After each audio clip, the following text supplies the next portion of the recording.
होती है और आपने पहले कर दी तो फिर उसको पर्याप्त ठंड नहीं मिल पाएगी, पौधे का विकास और वृद्धि अच्छी नहीं हो पाएगी। इसलिए गांठ बांध लो, किसी भी बहकावे में आकर के 25 सितंबर से पहले आपको बुवाई नहीं करनी है। इस बार तो कोई बात नहीं, वो होगी ही, क्योंकि वर्षा से खेत खाली बाद में होंगे। पहली बात यानी समय से बुवाई, ठीक है। दूसरी बात साथियों क्या है कि हमें जो है सरसों में उन्नतशील प्रजाति का चयन जरूर करना चाहिए। सरसों का बीज जो है एक हाइब्रिड वाला है। बाजरा तो मैंने 1.5 किलो बताया था, सरसों का हाइब्रिड बीज जो है वो 1 एकड़ में मात्र 1 किलो लगता है।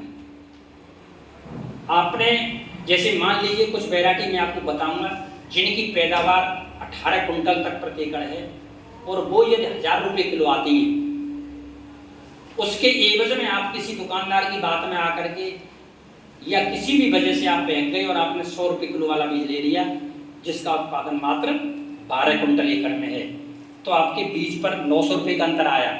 वहाँ 1000 लगे, यहाँ के लगे 100 लगे, यानी 900 ज़्यादा लग गए। लेकिन घबरा मत, 900 रुपये मायने नहीं रखते हैं। उत्पादन आपका 6 कुंटल का अंतर है, इसका मतलब 6 कुंटल 6 का 36,000 का हो गया।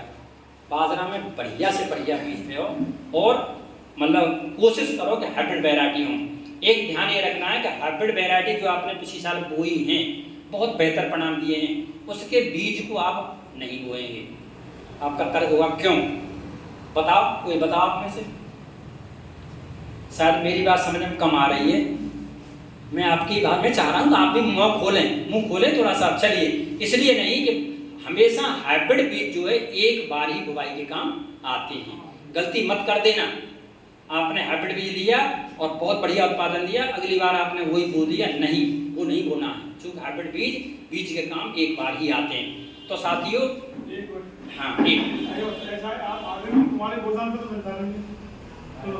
हमारा उद्देश्य जो सरकारी व्यवस्था में, चूंकि सरकारी व्यवस्था में मतलब ये तो जैसा उनका प्लानिंग है, निर्देश है, उसके हिसाब से बीज आते हैं। मैं वही बात बताने वाला हूँ कि बाजरा की अच्छी वैरायटी कौन सी है, कृपया ध्यान से उसको मतलब समझ लें, लिख लें। बाजरा का उत्पादन में सबसे बढ़िया वैरायटी जो है वो पाइनियर की 45 से 46 है। सबसे बढ़िया वैरायटी कौन सी है? 45 से 46, जिसका उत्पादन बहुत बढ़िया होता है, जिसका जो है हाइट भी आपकी बहुत अच्छी होती है, 170 से 190 सेंटीमीटर होती है। पकने की अवधि भी वो जो है, आइए मतलब सब लोगों का पुनः स्वागत है।